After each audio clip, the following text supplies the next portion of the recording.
ओम शांति। आज है 4 जून 2021 की साकार मुरली। पहले सुनते हैं मुरली के मुख्य पॉइंट्स।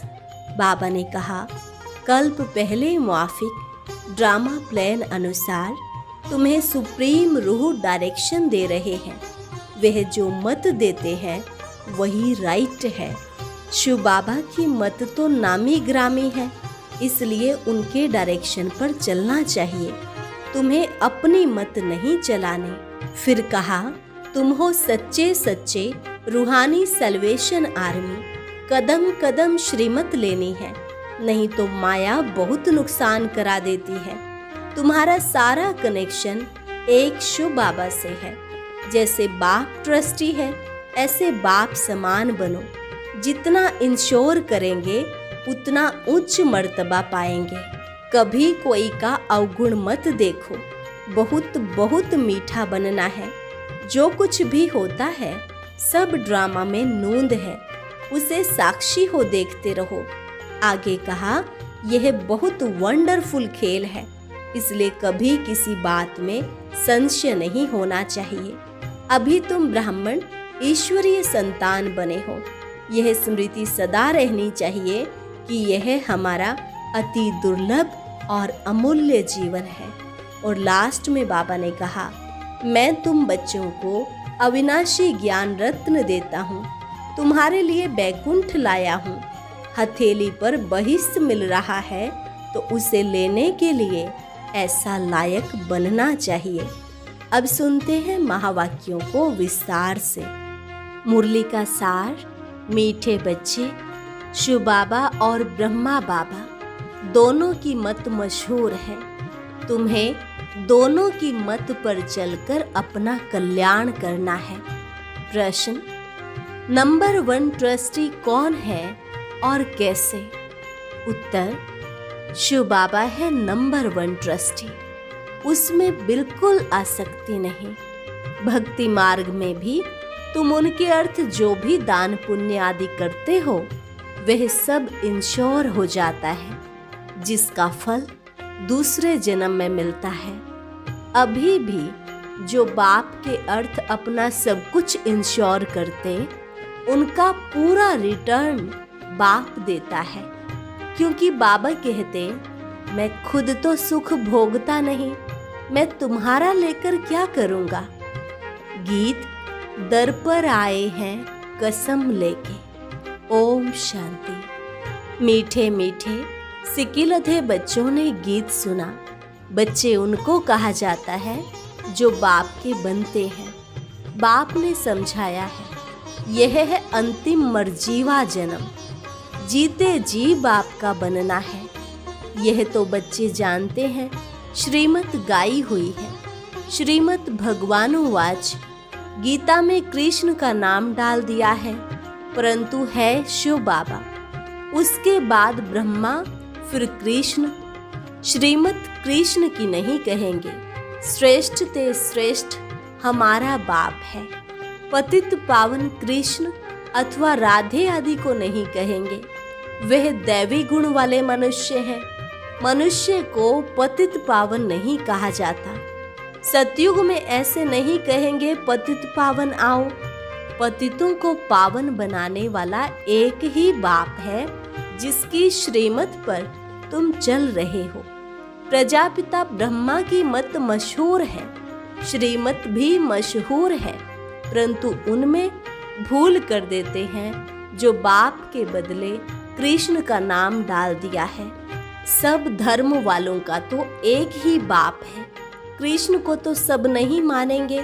क्रिश्चियन लोग क्राइस्ट को फादर मानते हैं, ना कि कृष्ण को, क्योंकि क्रिश्चियन है क्राइस्ट की मुख्य वंशावली।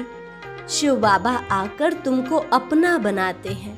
कहते हैं, सिर हथेली पर रख बाप के बने हैं। उनके डायरेक्शन पर चलना पड़े। तुम्हें बाप को अपनी मत देने की दरकार नहीं रहती। वह खुद मत देने वाला है। यह तो सब बच्चे हैं।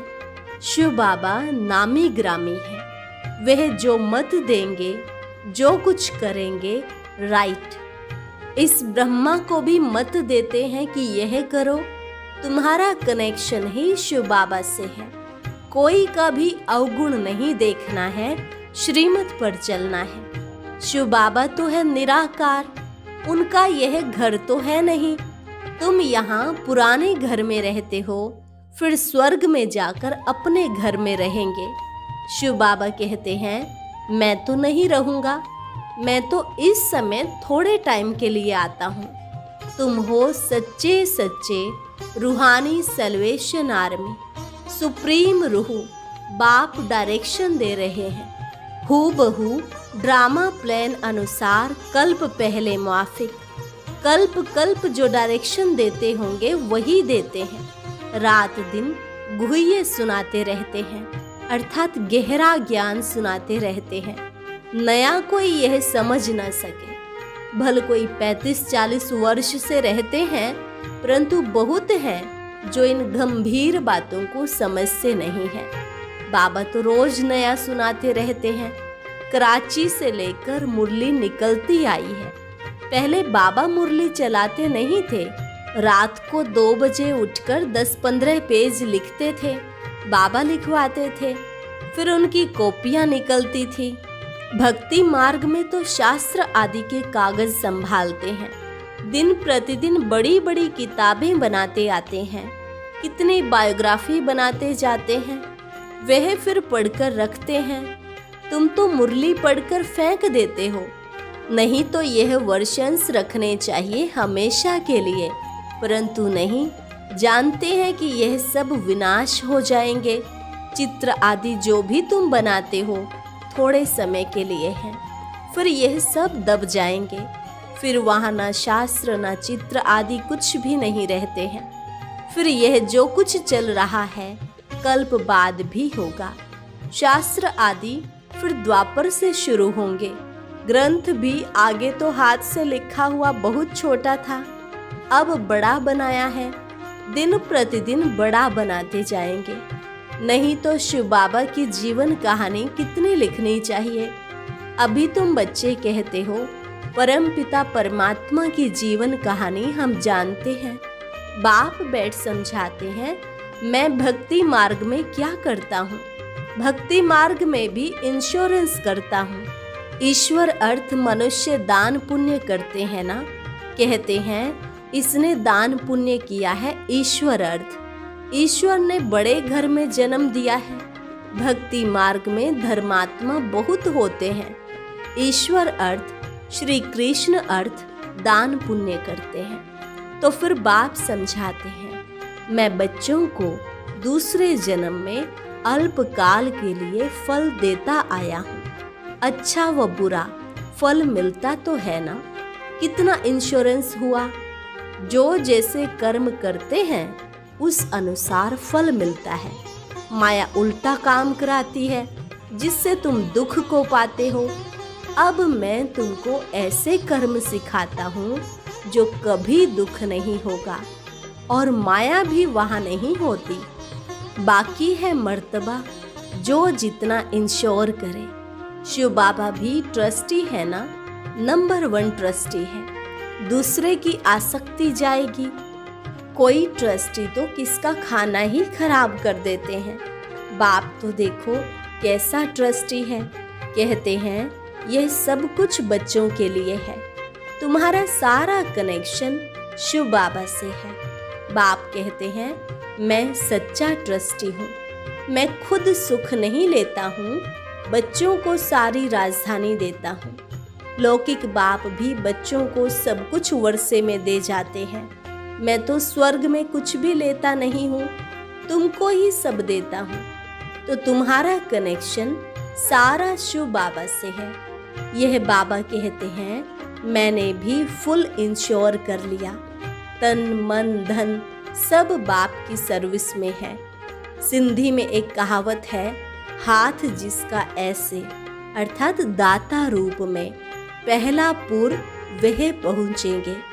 बाप को सब इंश्योर करना है। 2 मुट्ठी चावल दिए तो महल मिल गए। अभी देखो मकान बना है, कोई ने 1 रुपया भेजा, हमारी ईंट भी लग जाए। बाप ने लिखा, तुमको तो सबसे अच्छे महल मिलेंगे क्योंकि तुम गरीब हो। मैं हूँ ही गरीब निवाज। गरीब का 1 रुपया तो साहूकार का 10,000, दोनों को एक ही मर्तबा मिल जाता है। साहूकार बहुत मुश्किल आते हैं, सबसे कन्याएं तो बिल्कुल फ्री हैं। नंबर 1 देखो, मम्मा गई, उनके पास तो कुछ भी नहीं था, गरीब के घर की थी, फिर भी नंबर 1 चली गई। इसने सब कुछ दिया, फिर भी पहले लक्ष्मी फिर नारायण। कितना वंडरफुल खेल है। तो कभी किसी बात में संशय नहीं होना चाहिए। बाप दादा कोई कम थोड़े ही है, जरा भी संशय इसमें नहीं लाना चाहिए। बहुत मीठा भी बनना है, कदम कदम पर श्रीमत लेनी है, नहीं तो माया बहुत नुकसान करा देती है। बच्चों को कितने डायरेक्शन देने पड़ते हैं। बाबा कहते हैं पूरा समाचार लिखो। बाबा हर प्रकार की संभाल करेंगे। बाबा को बहुत ख्याल रहता है कहाँ ये बच्चा चढ़ जाए। पढ़ाई पर पूरा अटेंशन चाहिए। हम हैं most beloved God fatherly student. भगवानुवाच भी लिखा हुआ है, परंतु कृष्ण का नाम डाल दिया है। कृष्ण भी सभी मनुष्यों से ऊंचते ऊंच ठहराना फर्स्ट प्रिंस है। कृष्ण का नाम देते हैं, नारायण का क्यों नहीं। कृष्ण है बालक। छोटेपन से बालक सतो प्रधान होता है, फिर बचपन से युवा, फिर वृद्ध अवस्था आती है। बच्चों की ही महिमा करते हैं क्योंकि पवित्र है ना। बालक ब्रह्म ज्ञानी समान कहते हैं। बच्चे से कोई पाप नहीं होता है। तो कृष्ण भी छोटा बच्चा होने के कारण उनका बर्थडे मनाते हैं। फिर भी कृष्ण को द्वापर में दिखा दिया है। यह सब बाप बैठ समझाते हैं। सिवाय तुम ब्राह्मणों के दुनिया में ऐसा कोई नहीं होगा जिसे यह सब बातें पता हो। ब्राह्मण है उत्तम। तुम ब्राह्मण हो ईश्वरीय संतान। सतयुग में ईश्वरीय संतान नहीं कहेंगे। ईश्वर से जरूर स्वर्ग की प्राप्ति होगी। यह है तुम्हारा अति दुर्लभ अमूल्य जीवन। सबका तो हो नहीं सकता। यह ड्रामा ऐसा बना हुआ है। कल्प पहले जिन्होंने पढ़ा वह पढ़ रहे हैं। भगवान ने जरूर भगवान भगवती पैदा किए, परंतु भगवान भगवती कह नहीं सकते। God is one. निराकार की महिमा है, साकार की थोड़ी ही महिमा होती है। इन लक्ष्मी नारायण को निराकार ने ऐसा बनाया। अब राजयोग सीख रहे हैं। राजाई स्थापन हुई तो उस समय विनाश भी हुआ। बाप जरूर स्वर्ग का वर्षा देंगे। अब तो है संगम की बात। शिव बाबा आते हैं तब खेल पूरा होता है। फिर कृष्ण का जन्म होता है। मनुष्य तो बेचारे मूंझ गए हैं, तब तो बाप आकर समझाते हैं। परम पिता परमात्मा ब्रह्मा द्वारा सब शास्त्रों का सार बताते हैं। अभी तुम जैसे मास्टर नॉलेजफुल हो गए हो। आत्मा की ही महिमा है। ज्ञान का सागर, आनंद का सागर, ब्लिसफुल, यह बाप की महिमा है। बाप कहते हैं यह भारत तो सबसे बड़ा तीर्थ स्थान है, परंतु कृष्ण का नाम डालने से सारी महिमा गुम कर दी है। नहीं तो सभी शिव के मंदिर में फूल चढ़ाते। सबका सदगति दाता वह एक है। आधा कल्प तुम प्रारब्ध भोग, फिर नीचे आते हो। सबको तमो प्रधान बनना ही है। अब बाप कहते हैं तुम बच्चों के लिए नई दुनिया स्थापन कर रहा हूँ। उसमें खुद नहीं आता, सब कुछ तुम बच्चों के लिए है। साफ बात है। मनुष्य तो अपने लिए करते हैं, फिर कहते हैं कि हम निष्काम करते हैं, परंतु निष्काम तो कोई कर ना सके। हर चीज का फल जरूर मिलता है। मैं तो तुम बच्चों को अविनाशी ज्ञान रत्न देता हूँ। तुम्हारे लिए ही बैकुंठ लाया हूँ। बच्चों को सॉवरेंटी का सोविनियर देते हैं, तो वह लेने लिए ऐसा लायक बनना चाहिए। स्वर्ग का मालिक बनना है, हथेली पर बहिष्ठ मिलता है, सेकंड में जीवन मुक्ति अर्थात सेकंड में बादशाही, दिव्य दृष्टि दाता शिव बाबा है, सेकंड में बैकुंठ में ले जाते हैं। इस बाबा के हाथ में कुछ भी चाबी नहीं है। बाप कहते हैं मैं तुम बच्चों को राजाई देता हूँ, मैं नहीं करता हूँ। फिर जब तुम भक्ति मार्ग में जाएंगे तब तुमको दिव्य दृष्टि से बहलाना पड़ेगा। कितना अच्छी रीति समझाते हैं। ऐसा बाबा कल्प कल्प कल्प के संगम युगे एक ही बार आते हैं। बनी बनाई बन रही, अब कुछ बनने नहीं। जो कुछ होता है ड्रामा में नोंद है, उसको साक्षी हो देखो। बाबा बहुत अच्छी रीति समझाते हैं। बच्चे, मैं तुम्हारा इंश्योरेंस मैग्नेट हूँ, तुम्हारी एक पाई भी नहीं गंवाता हूँ। कौड़ी से तुमको हीरे तुल्य बनाता हूँ। यह सब शिव बाबा करते हैं। इनके द्वारा करन करावन हार है, निराकार निरहंकारी वह है। गॉड फादर कैसे बैठ पढ़ाते हैं, ऐसे नहीं कहते चरणों में पढ़ो। बाप ओबीडिएंट सर्वेंट है। बाप कहते हैं जिनको मालिक बनाया वह सुख भोग भोग कर अभी दुखी हुए हैं। सुख भी बहुत मिलता है, इतना सुख कोई धर्म को नहीं मिलता है। ऐसे नहीं कह सकते कि भारतवासियों को क्यों, औरों ने क्या किया। अरे इतने ढेर मनुष्य हैं, सब तो नहीं आ सकते हैं। यह ड्रामा बना हुआ है। भारत में ही आदि सनातन देवी देवता धर्म था। भगवान ने आकर सहज राजयोग सिखाया था। बाप कहते हैं मैं फिर से आया हूँ। तुम भी जानते हो 84 जन्मों का पार्ट बजाया, अब फिर से हम घर जाते हैं। यह बहुत पुराना चोला हो गया है। सर्प का भी मिसाल है। सन्यासी लोग फिर कहते हैं आत्मा सो परमात्मा में लीन हो जाती है। ऐसी अवस्था में रहते रहते फिर शरीर छोड़ देते हैं, परंतु ब्रह्म में लीन तो कोई होता नहीं। उनमें भी कोई कोई बहुत तीखे होते हैं, शांति में बैठकर शरीर छोड़ चले जाते हैं, तो उनका वायुमंडल में 2-3 दिन तक सन्नाटा हो जाता है। तो तुम जानते हो कि यह पुराना शरीर छोड़ बाबा के पास जाते हैं। ब्रह्म तो बाबा नहीं, यह उन विचारों का ब्रह्म है। अच्छा, मीठे मीठे सिकिलधे बच्चों प्रति माता पिता बाप दादा का याद प्यार और गुड मॉर्निंग। रूहानी बाप की रूहानी बच्चों को नमस्ते। रूहानी बच्चों की रूहानी बाप दादा को नमस्ते नमस्ते, गुड मॉर्निंग। धारणा के लिए मुख्य सार। पहली पॉइंट, इस ड्रामा की हर सीन को साक्षी होकर देखना है, क्योंकि बनी बनाई बन रही। कभी किसी बात में संशय नहीं उठाना है। दूसरी पॉइंट, बाप इंश्योरेंस मैग्नेट है, इसलिए तन मन धन बाप की सर्विस में सफल कर अपना भविष्य बनाना है। बाप से पूरा पूरा कनेक्शन रखना है, पूरा समाचार देना है। वरदान, कम शब्दों द्वारा ज्ञान के सर्व राजों को स्पष्ट करने वाले यथार्थ और शक्तिशाली भव। कम शब्दों द्वारा ज्ञान के सर्व राजों को स्पष्ट करने वाले यथार्थ और शक्तिशाली भव। कोई भी चीज जितनी अधिक शक्तिशाली होती है उतनी उसकी क्वांटिटी कम होती है। ऐसे ही जब आप अपनी निर्वाण स्थिति में स्थित हो वाणी में आएंगे तो शब्द कम लेकिन यथार्थ और शक्तिशाली होंगे।